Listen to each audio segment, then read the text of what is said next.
I recall that while we were at the vigil, the supporters of Israel held signs that said, but the Israeli army had warned them.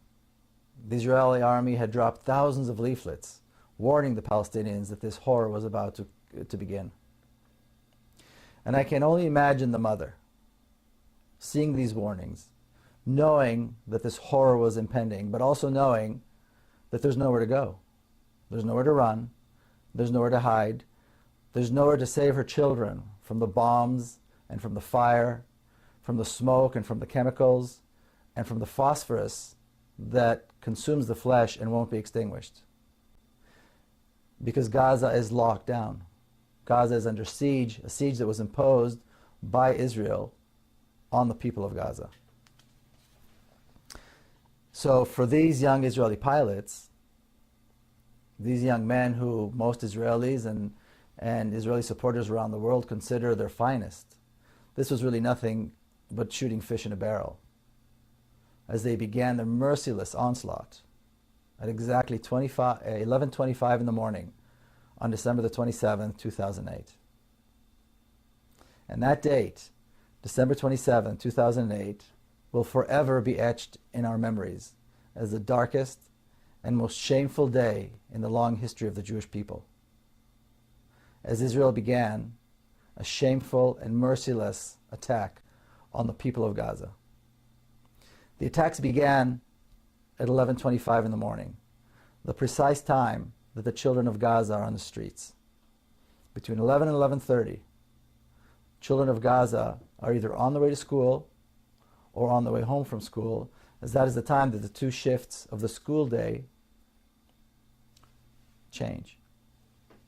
Now the Israeli supporters who come to the vigils, who always maintain that they support Israeli brutality, their claim is that Israel had the right to defend itself.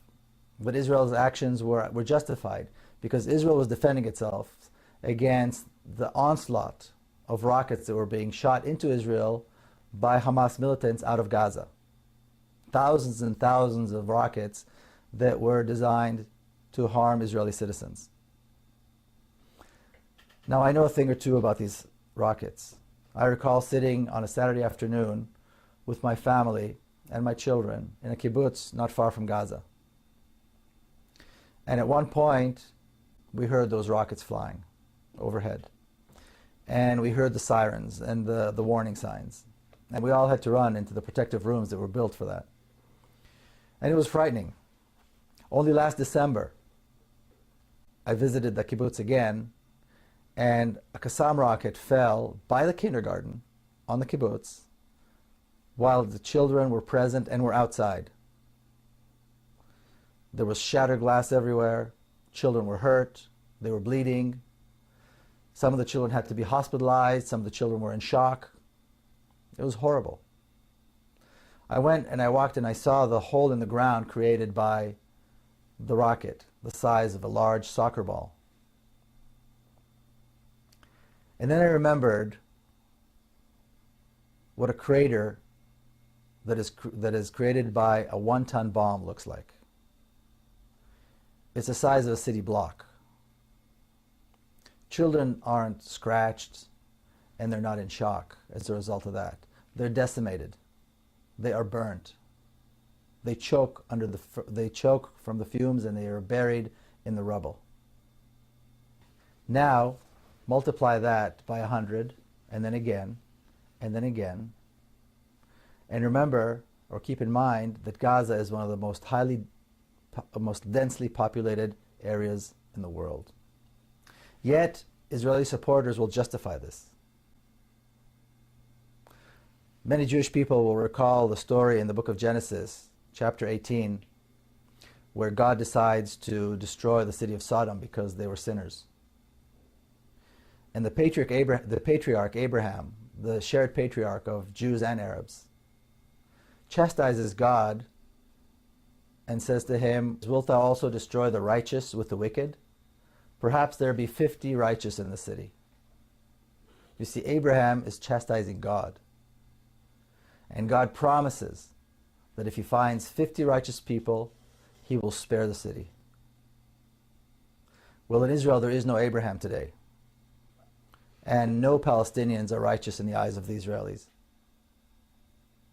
And as we know, the 800,000 children of Gaza were not spared this horror.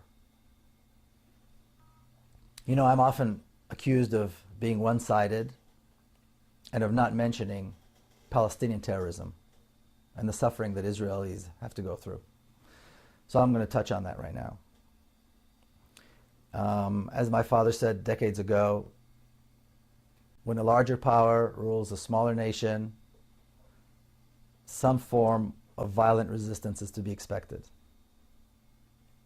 And as for my own family's brush with terrorism, in our case it drove all of us to engage with the Palestinians and to reach out.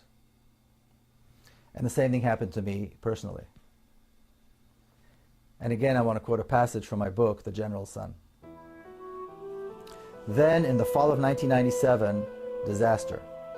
My niece Madar was killed by Palestinian suicide bombers in Jerusalem. Several hours later, there we were, driving along the road to the cemetery.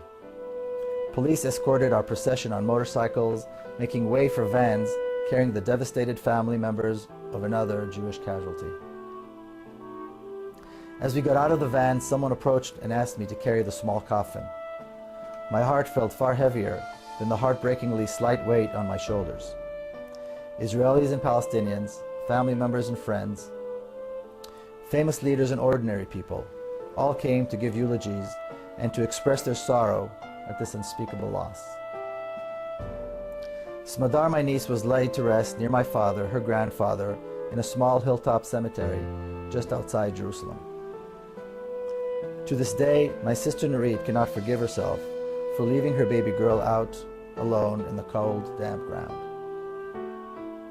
But when my sister did come out to greet the mourners, the thousands who came to mourn, she did not ask for retaliation. She did not talk about revenge. The first words that came out of her mouth were these: no real mother would want the same horror to happen to another mother. And I quote again from the book. I stayed in Jerusalem for the week of the Shiva, the 7 days of mourning. It wasn't easy to return home and resume my routines after it was over. How do people do this? I kept thinking to myself. How do people keep on living as though nothing had happened? How many songs have been sung, poems read, and stories written about this feeling, the feeling one has when the unthinkable happens, yet the world doesn't end. It seemed impossible to carry on, but my mother always says that life was stronger than death, and so we went on. But something had changed. I knew I had to do something, and I knew that the right thing to do was to meet with Palestinians. And I did this right here in San Diego, and I was welcomed by the warm embrace of the local Palestinian community.